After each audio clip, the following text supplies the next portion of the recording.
तो यार मैंने अपनी कॉलेज में काफ़ी बार सुना था कि अगर आपकी इंजीनियरिंग में बैकलॉग नहीं आ रही है तो क्या घंटा इंजीनियरिंग करी। अब यार एक तो अपनी कॉलेज में गिनती की कंपनीज आती है और वो भी ये बोल रही है कि you are not eligible to give the interviews. तो इंसान जाए कहाँ पे फिर। और सेकंड टाइम मेरा रिजल्ट आया था कि प्लेसमेंट हो गया है और इस बार मैंने घर पे भी न्यूज़ बता दी कि अपना प्लेसमेंट हो गया है, आपका बेटा पैसे कमाएगा।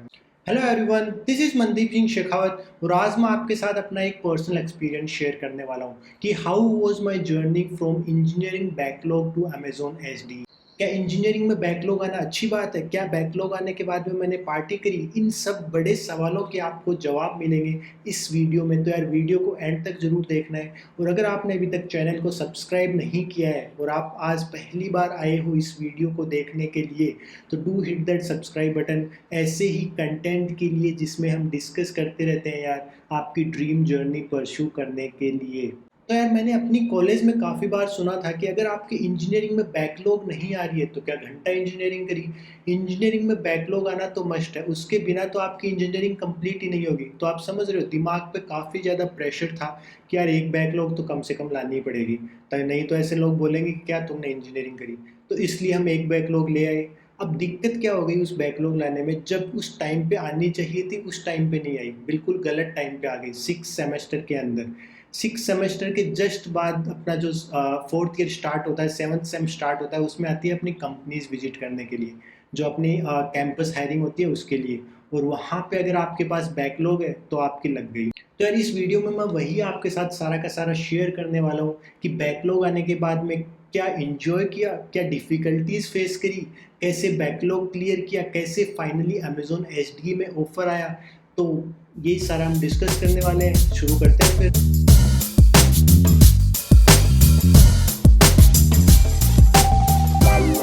वीडियो को स्टार्ट करने से पहले यार कुछ बैकग्राउंड डिटेल्स मैं आपको बताता हूँ अपनी बैकलॉग के बारे में। तो जिन लोगों को नहीं पता, मैंने इंजीनियरिंग करी थी अपनी army institute of technology Pune से। बिल्कुल मस्त कॉलेज है यार, कुछ गीले शिकवे हैं पर ओवरऑल मतलब ठीक कॉलेज है। अगर आपको मौका मिलता है तो आप जरूर जा सकते हो। अब बैकलॉग के रिलेटेड एक और इंटरेस्टिंग बात, मेरे बैकलॉग वहाँ आई थी जहाँ पे जनरली लोगों के बैकलॉग कभी आती नहीं है। बैकलॉग आई थी कंप्यूटर नेटवर्क्स के वाइवा में। अब आप देखोगे कि यार मैं कंप्यूटर नेटवर्क्स पे वीडियो बनाता हूँ, इतना मैं इंपॉर्टेंट टॉपिक्स बताता हूँ आपको। तो उस टाइम पे मेरा कंप्यूटर नेटवर्क्स इतना ही था कि यार बस एग्ज़ाम क्लियर हो जाए, इतना ही हमें पढ़ना है। बस हो सकता है कि जिस दिन ये वाइवा हुआ था उस दिन थोड़ी कसर कम रह गई, या फिर मतलब जो वाइवा लेने वाली मैडम थी उसको मेरी शक्ल पसंद नहीं आई। ज़्यादा लोगों को आती नहीं है यार। तो कोई भी कसर रह गई, अपने आ गई बैकलॉग। बैकलॉग आई कंप्यूटर नेटवर्क्स के वाइवा में। मतलब यार जब रिजल्ट आया ना तब लगा ये क्या हो गया। और ये न्यूज़ वैसे मैंने घर वालों को नहीं बताई है अभी तक, अभी पता उनको लग जाएगी क्योंकि वीडियो मेरी मम्मी देखती है रेगुलरली। तो मैं आपको अब ये बताता हूँ कि अगर आपके बैकलॉग आती है 6 सेम के अंदर तो उससे दिक्कत क्या होती है। तो जो भी कंपनीज विजिट करती थी हमारे कॉलेज में, मेरे को बाकी कॉलेजेस का नहीं पता कि क्राइटेरिया क्या रहता है, पर हमारी कॉलेज में ऐसा सीन था। एक तो आपका कट ऑफ परसेंट सेट होना चाहिए कि ये कट ऑफ परसेंटेज है, इस पर्टिकुलर कंपनी के लिए आपके इतने होने चाहिए। दूसरा ये कि आपके कोई भी बैकलॉग नहीं होनी चाहिए। आपकी बैकलॉग अगर आई है पहले तो वो सारी 6 सेम तक क्लियर होनी चाहिए। पर मेरा सीन तो बिल्कुल उल्टा हो गया था कि अपना कट ऑफ परसेंटेज तो सेट था पर यार बैकलॉग आ गई है। तो अगर आपके बैकलॉग आ गई है तो you can't sit for interviews. और इस रीज़न की वजह से 7th सेम में जो भी कंपनीज आई थी, मतलब कुछ को छोड़ के, मैं काफ़ी के अंदर बैठ ही नहीं पाया था। जैसे ओरेकल है, ओरेकल की दो आती थी हमारे कॉलेज में, एक तो ओरेकल थी, एक ओरेकल फाइनेंशियल सर्विसेज। दोनों ने ही मेरे को अलाउ नहीं किया था। फिर एक बार्कलेस थी, इसने भी मेरे को अलाउ नहीं किया था। ये मतलब कुछ ऐसी कंपनीज थी जो ठीक ठाक पैकेज देती है, जिनमें मतलब मन करता है कि यार इसको क्रैक कर लेता हूँ मैं। पर हम तो बैठने के लिए अलाउड नहीं थे। अब यार एक तो अपनी कॉलेज में गिनती की कंपनीज आती है और वो भी ये बोल रही है कि you are not eligible to give the interviews. तो इंसान जाए कहाँ पे फिर। मतलब दिमाग पे थोड़ा प्रेशर आ जाता है, थोड़ा नहीं यार काफ़ी ज़्यादा प्रेशर आ जाता है कि आपको कंपनीज अलाउ भी नहीं कर रहे। आप क्रैक करने की बाद में बात है कि आप सिलेक्शन की बात कर रहे हो, पहले तो मेरे को कम से कम इंटरव्यू तो लो। तो वो इंटरव्यू वाला सीन भी सेट नहीं हो रहा था मेरा। अगर आपने 3 इडियट्स देखी है तो उसमें एक मस्त डायलॉग था कि अगर दोस्त लास्ट आए तो बुरा लगता है, पर अगर दोस्त फर्स्ट आ जाए तो और ज़्यादा बुरा लगता है। मेरे साथ भी कुछ ऐसा ही सीन था कि यहाँ पे लोगों के प्लेसमेंट पे प्लेसमेंट हुए जा रहे हैं, लोगों के रोज़ फेसबुक पे स्टेटस आ रहे हैं Oracle it is, Barclays it is, और यहाँ पे कोई यार पूछ भी नहीं रहा है। मतलब हमें तो डायरेक्ट ऐसे बोला जा रहा है कि you are not eligible to give interviews. Crack करने वाली बाद में बात आएगी, आप इंटरव्यूज़ में बैठ भी नहीं सकते।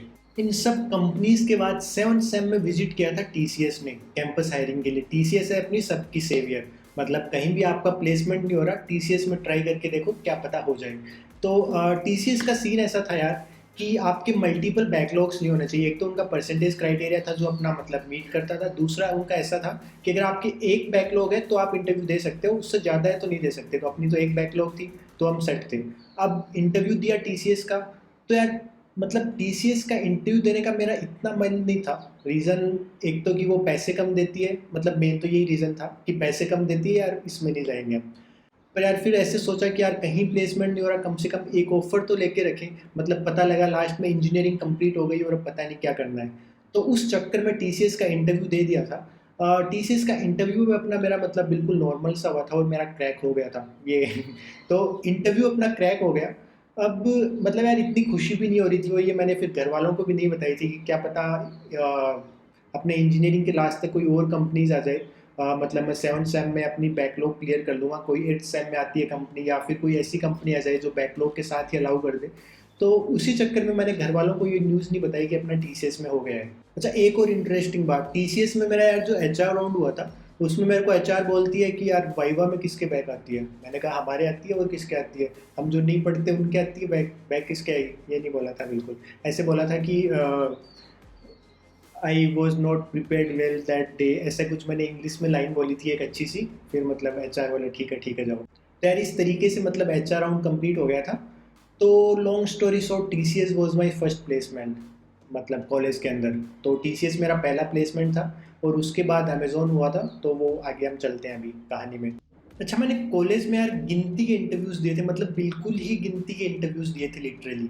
तो दिक्कत क्या हो रही थी, मतलब एक तो आपको पता ही है कि बैकलॉग आ गई थी, काफ़ी सारी कंपनीज अलाउ नहीं कर रही थी। फिर दूसरा अपना एक खुद का क्राइटेरिया था कि जिस कंपनी का 6 लाख से कम सीटीसी है उसमें हमें नहीं जाना। 6 लाख मतलब यार इतने पैसे तो चाहिए इंसान को जीने के लिए। तो ये एक अपना क्राइटेरिया सेट था। और हमारी कॉलेज में एक और क्राइटेरिया होता था कि अगर आपका एक बार प्लेसमेंट हो जाता है 6 लाख से ऊपर सीटीसी, या फिर 5 या 6 लाख ऐसे कुछ था, तो आप दूसरी कंपनी में मतलब बैठ नहीं सकते इंटरव्यूज़ के लिए, कि आपका एक बार प्लेसमेंट हो गया अभी दूसरे लोगों को मौका दो।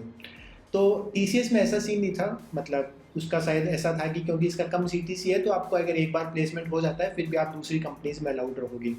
तो मैंने as a backup option TCS को ले लिया था कि चलो एक बार हो जाता है फिर हम आगे प्रिपेयर करते रहेंगे और देखेंगे कहीं होता है तो। समझ रहे हो? तो हम अपनी ये बैकलॉग की जो कहानी चल रही है इसको कंटिन्यू करेंगे।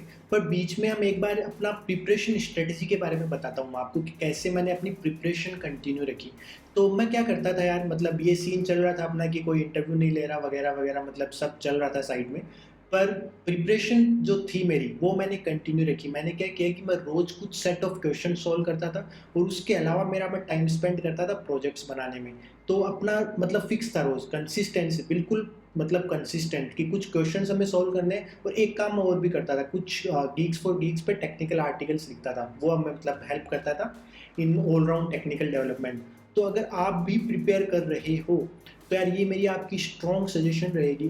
मतलब कोई भी दिक्कत आ रही है, कोई भी आप परेशानी फेस कर रहे हो, आपके इंटरव्यूज़ नहीं हो रहे, आप ऑफ कैंपस अप्लाई कर रहे हो, आपके रिजेक्शंस हो रहे हैं, पर आपकी जो प्रिपरेशन है उसको कंटिन्यू रखो, उसमें आपको कंसिस्टेंसी बनाए रखनी है। अगर आपको अपनी ड्रीम कंपनी क्रैक करनी है, अगर आपको आपका ड्रीम जॉब क्रैक करना है, तो कंसिस्टेंसी रखनी पड़ेगी।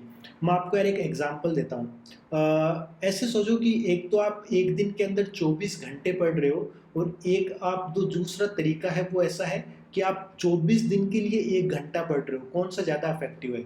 वो जो कंसिस्टेंट अप्रोच है, मतलब आप ऐसे कभी नहीं कर सकते कि मैंने 2 दिन में कंबाइन करके सारा पढ़ लिया, या फिर मैं बोलूँ कि जब इंटरव्यू होगा तो उससे 2 दिन पहले मैं सारा कंप्लीट कर लूँगा, सारा कवर कर लूँगा। ऐसे बिल्कुल भी पॉसिबल नहीं होगा। It's same like you are going to a gym. मतलब ऐसा नहीं है कि आप मतलब जिम में एक दिन करके आ जाओ सारी की सारी एक्सरसाइज और फिर पूरे हफ्ते ब्रेक ले लिया तो आपकी बॉडी बिल्ड हो जाएगी, ऐसा बिल्कुल नहीं होगा। मतलब मैं खुद भी बॉडी बिल्ड करता हूँ, खुद का पर्सनल एक्सपीरियंस आपको बता रहा हूँ कि कंसिस्टेंसी आपको रखनी पड़ेगी। अगर आपको रिजल्ट्स चाहिए, अगर आपको एंड रिजल्ट अच्छा चाहिए अपने फेवर में, तो आपको कंसिस्टेंसी मेंटेन करनी पड़ेगी, ज़रूरी है, मस्ट है। ये मेरी ऑन कैंपस की कहानी थी। इसके अलावा मैंने यार ऑफ कैंपस के लिए भी काफ़ी ट्राई किया, पर आपको तो पता ही है ऑफ कैंपस में बस आपको रिज्यूमे भेजने होते हैं, और मतलब रिज्यूमे आपका सेलेक्ट हो जाए इसके चांसेस काफ़ी कम होते हैं। रेफरेंस मेरे को इतने मिले नहीं थे। एक रेफरल मिला था मेरे को जिसमें मेरे को इंटरव्यू भी हुआ था, पर उसमें कट गया था, मतलब अनफॉर्चुनेटली, पर ऐसा हुआ था मेरे साथ। तो मतलब ऑफ कैंपस में भी कुछ सीन बना नहीं था मेरा। तो यार ये कीमत समझ पा रहे हो आप बैकलॉग लाने की? जो मैं आपको शुरू में स्टेटमेंट बोल रहा था कि अगर इंजीनियरिंग में बैकलॉग नहीं आएगी तो आपकी इंजीनियरिंग कंप्लीट नहीं होगी, बिल्कुल गलत है, सरासर गलत है। अगर आपको कोई बोलता है तो बिल्कुल इग्नोर कर देना है। इंजीनियरिंग कंप्लीट होती है बिना बैकलॉग के, काफ़ी अच्छे से कंप्लीट होती है, बिल्कुल हैप्पी लाइफ। मतलब नहीं आए तो आप बचे रहोगे। बिल्कुल सारी जो हर्डल्स ये आपके सामने जो आ रही है कि कंपनीज अलाउ नहीं कर रही, इनके अलावा भी कुछ कुछ हो सकता है, तो इन सब से बच जाओगे अगर आप बैकलॉग नहीं लेके आते हो। अगर आ जाती है तो फिर तो मतलब सेम सिनेरियो, आपको बैकलॉग क्लियर करनी है और फिर वापस इंटरव्यूज लेने। पर वो एक वो टाइम स्टैम्प निकल जाता है यार। मतलब मेरा 7th सेम ऐसे ही निकल गया था कि कंपनीज अलाउ नहीं कर रहे और सबका प्लेसमेंट हो गया है वैसे भी। तो इट्स लाइक आपके दिमाग पे खुद की प्रेशर आएगा कि यार सबका हो रहा है और मेरा नहीं हो रहा, क्यों? बैकलॉग मैंने बैकलॉग क्लियर कर ली थी इन 7th सेमेस्टर। मतलब इस बार मैं काफ़ी अच्छे से पढ़ के गया था कि भाई अभी अपना मतलब हो गया है, अभी अच्छे से पढ़ के जाओ, क्लियर कर लो, मेरे को इंटरव्यूज़ देना है, मेरे को कंपनी क्रैक करनी है। तो मेरी बैकलॉग क्लियर हो गई थी 7th सेम में। तो ये सब हो गया। फिर एक दिन शुभ घड़ी आई जिस दिन मतलब प्लेसमेंट ऑफिस से अनाउंसमेंट आया था कि अमेजोन विजिट करने वाली है, AWS विजिट करने वाली है for the role of cloud support associate. तो उस टाइम पे मेरे को यार इतना आइडिया नहीं था कि क्लाउड सपोर्ट एसोसिएट होता क्या है, बस इतना था कि क्लाउड है, अमेजोन है, तो दबाकर तैयारी करी। तो कुछ अराउंड 15 दिन पहले पता लगा था कि AWS विजिट करने वाली है। तो वैसे ही मैंने टॉपिक्स बनाए और फिर अपनी प्रिपरेशन करी।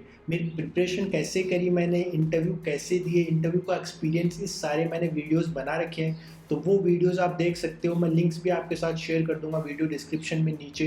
तो वहाँ से आप देख सकते हो। इस वीडियो में हम वो डिस्कस नहीं करेंगे कि कैसा था इंटरव्यू, पर अगर हम शॉर्ट में मैं बताऊँ तो एक तो मेरा ऑनलाइन टेस्ट था, फिर 4 फेस टू फेस इंटरव्यूज़ थे, पूरा दिन लग गया था, और दूसरे दिन मेरा रिजल्ट आया था। तो मतलब इंटरव्यू मेरे ठीक ठाक हुए थे, अच्छे से हुए थे। तो मैं श्योर था ऑलमोस्ट कि हाँ यार हो जाएगा, लग रहा है कि हो जाएगा।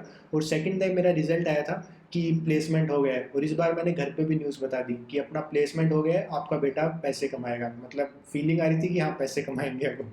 तो इतने बता दिया कि हाँ मैं इतने पैसे कमाऊंगा। CTC का आइडिया रहता ही है, मतलब तब तो मैंने डिवाइड कर लिया था डायरेक्ट, कितनी CTC है डिवाइड बाई 12, इतने पैसे आने वाले अकाउंट में हर महीने। तो खुशी खुशी थी काफ़ी ज़्यादा। सर मैंने कॉलेज से अमेजोन ज्वाइन किया था in the role of cloud support associate, और फिर मैंने इंटरनली स्विच किया था to the role of software engineer.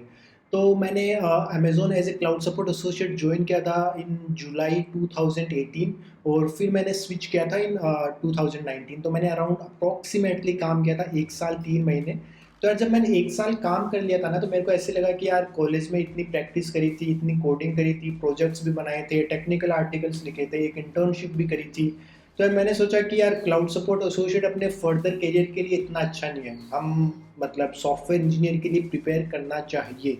वैसे मैं अगर अपने लर्निंग एक्सपीरियंस की बात करूँ तो मैं बिग डेटा टीम का पार्ट था, और वहाँ पे काफ़ी कुछ सीखने का मिला। जैसे बिग डेटा के बेसिक्स होते हैं, आपकी AWS की सर्विसेज होती हैं, इनके सब के बारे में सीखा।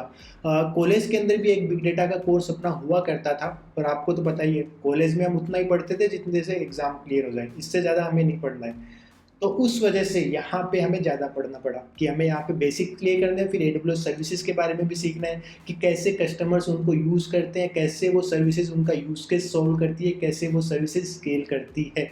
तो इन सब के बारे में सीखा यार मैंने while I was part of AWS। और फिर जब मैंने प्रिपरेशन स्टार्ट करी, फिर लगा कि यार नहीं, अभी हम सॉफ्टवेयर इंजीनियर में मेरे को जाना चाहिए, वहाँ पे मेरा ज़्यादा इंटरेस्ट है, और यार कैपेबिलिटी भी है कि DSL को अपना अच्छा है, हम प्रोजेक्ट्स भी काफ़ी बनाए हैं। तो सोचा कि अभी हम प्रिपरेशन स्टार्ट कर देते हैं। अब मैंने प्रिपरेशन के लिए कौन सी बातें ध्यान में रखी, कैसा मेरा इंटरव्यू एक्सपीरियंस था SD का, ये सारे वीडियोस मैंने बना रखे हैं ऑलरेडी, तो वो आप देख सकते हो, वो हम यहाँ पे डिस्कस नहीं करेंगे। पर अगर आपको मैं शॉर्ट समराइज़ करना चाहूँ कि अगर आपको किसी सर्विस बेस्ड कंपनी में, प्रोडक्ट बेस्ड कंपनी में जाना है, अगर आप किसी Tier 3 कॉलेज से बिलोंग करते हो, Tier 2 कॉलेज से बिलोंग करते हो, जहाँ पे इतनी कंपनीज विजिट नहीं करती, तो अगर आपको ऑफ कैंपस अप्लाई करना है, या फिर आप किसी दूसरे रोल से सॉफ्टवेयर इंजीनियर में आना चाहते हो जैसे मैंने किया था, इन सब के अंदर यार एक चीज़ कॉमन होती है, आपके पास प्रायर एक्सपीरियंस नहीं है। आप मतलब ये कहीं से नहीं दिखा सकते कि आप अगर इंटरव्यू आपका लिया जाता है तो आप क्रैक कर लोगे। तो आपको जो सबसे इम्पोर्टेंट बात यहाँ पे ध्यान में रखनी है वो ये कि आपको इंटरव्यूअर या फिर जो भी हायरिंग मैनेजर है, रिक्रूटर है, उसको ये भरोसा दिलाना है कि अगर आपका वो रिज्यूमे देखता है, उसको आपको इंटरव्यू के लिए बुलाता है, तो आप इंटरव्यू क्रैक कर लोगे। और वो होगा आपका जब आप रिज्यूमे आपका इम्पैक्टफुल बनाओगे और आपका जब रिज्यूमे मतलब सेलेक्ट होगा और फिर आपका इंटरव्यू कॉल आएगी। तो सबसे पहला स्टेप तो यही है कि आपको रिज्यूमे इम्पैक्टफुल बनाना है ताकि आपको इंटरव्यू कॉल मिल सके, ताकि आपका इंटरव्यू शेड्यूल हो सके। एक बार आपका ये हो जाता है, फिर आपकी आती है आपकी जो आपने प्रिपरेशन करी है वो सारी की सारी काम में आती है। मैं क्या करता था, मैं यार वीकेंड्स पे मोस्टली फोकस करता था अपना टाइम, क्योंकि 5 दिन तो मतलब अपना ऑलरेडी जॉब चल रहा था, तो वीकेंड में मैं कुछ टाइम स्पेंड करता था अपने डीएस एल्गो इम्प्रूव करने के लिए, कुछ प्रोजेक्ट्स बनाने में। जो मोस्टली मैंने यूज़ किया था प्रैक्टिस के लिए वो था एक तो गीक्स फॉर गीक्स और एक इंटरव्यू बिट। और कॉलेज में मैंने यार हैकर रैंक काफ़ी यूज़ किया था, तो उसकी प्रैक्टिस भी काफ़ी काम में आई, क्योंकि यार मतलब आपके अगर बेसिक स्ट्रॉन्ग हो जाते हैं, अगर आपने एक बार प्रैक्टिस अच्छे से करी है, तो वापस अगर आप प्रिपरेशन स्टार्ट करना शुरू करते हो तो वो काफ़ी आसान हो जाता है। तो यार बस यही था, इंटरव्यू मतलब अच्छे से प्रिपेयर किया उसके लिए, फिर इंटरव्यू अपना स्केड्यूल हो गया था, थोड़ी मशक्क़त हुई थी, अप्लाई किया था, कई रिजेक्शंस भी हुए थे, मतलब फाइनली इंटरव्यू मिल गया था और मेरा क्रैक भी हो गया था। तो ये मेरी ओवरऑल जर्नी थी यार, कैसे बैकलॉग आई, फिर बीच में एक दूसरा रूल भी आया था, फिर फाइनली मैंने अमेज़न एचडी में स्विच किया।